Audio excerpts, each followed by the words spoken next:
কক্সবাজারের উখিয়ায় বিভিন্ন রোহিঙ্গা ক্যাম্প পরিদর্শন করেছেন পররাষ্ট্র মন্ত্রণালয় সম্পর্কিত স্থায়ী কমিটির সভাপতি ডক্টর এ.কে. আব্দুল মোমেনের নেতৃত্বে ৬ সদস্যের সংসদীয় কমিটি। রবিবার সকাল 10:30টার দিকে উখিয়ার ৪ নম্বর রোহিঙ্গা ক্যাম্পের এক্সটেনশনে বিশ্ব খাদ্য সংস্থার একটি ই-ভাউচার আউটলেট পরিদর্শন করে প্রতিনিধি দলের সদস্যরা রোহিঙ্গাদের রেশন এবং বিভিন্ন বিষয় নিয়ে কথা বলেন। এরপর ৫ নম্বর ক্যাম্পে রোহিঙ্গা নেতাদের সাথে মতবিনিময় করেন প্রতিনিধি দলের সদস্যরা। পরে বিভিন্ন ক্যাম্পের লার্নিং সেন্টার এবং ট্রানজিট ক্যাম্প পরিদর্শনে যান প্রতিনিধি দলটি। এ সময় পররাষ্ট্র মন্ত্রণালয় সম্পর্কিত সংসদীয় স্থায়ী কমিটির সভাপতি ডক্টর এ.কে. আব্দুল মোমেন বলেন, রোহিঙ্গারা স্বদেশে ফিরে যেতে চায়। এই বিষয়ে সরকার কাজ করে যাচ্ছে। আমরা রোহিঙ্গাদের সাথে আলাপ করলাম, তারা সবাই স্বদেশে ফিরে যেতে চায়, তবে তারা জীবনে নিরাপত্তা চায়, তাদের এক নম্বর নিরাপত্তা চায়। তবে ভয় হয় যে আপনার আগামীতে যদি বিদেশি সাহায্য না আসে, সরকারের উপর সব দায় দায়িত্ব করবে।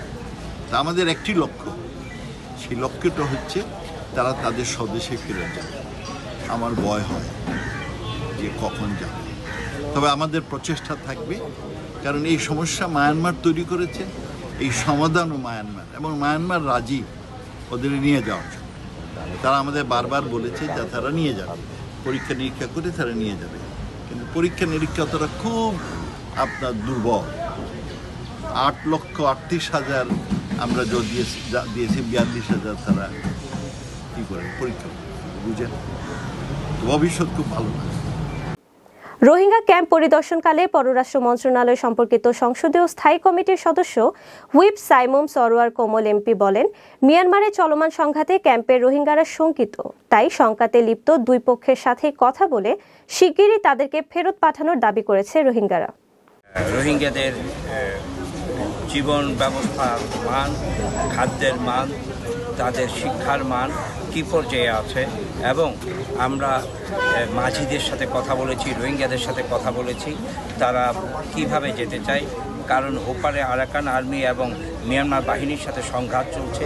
এ পর্যায়ে রোহিঙ্গারা আমাদেরকে জানিয়েছে সেখানে তারা নিরাপত্তা পেলে তারা চলে যাবে। বিষয়টুকু আমরা সংসদীয় কমিটির সবাই উত্থাপন করব এবং আমাদের সুপারিশের ভিত্তিতে আগামীতে বাংলাদেশ মিয়ানমার সম্পর্ক উন্নয়ন অথবা সম্পর্ক রক্ষা এবং রোহিঙ্গাদের ফেরত নেয়ার বিষয়ে নীতি নির্ধারিত।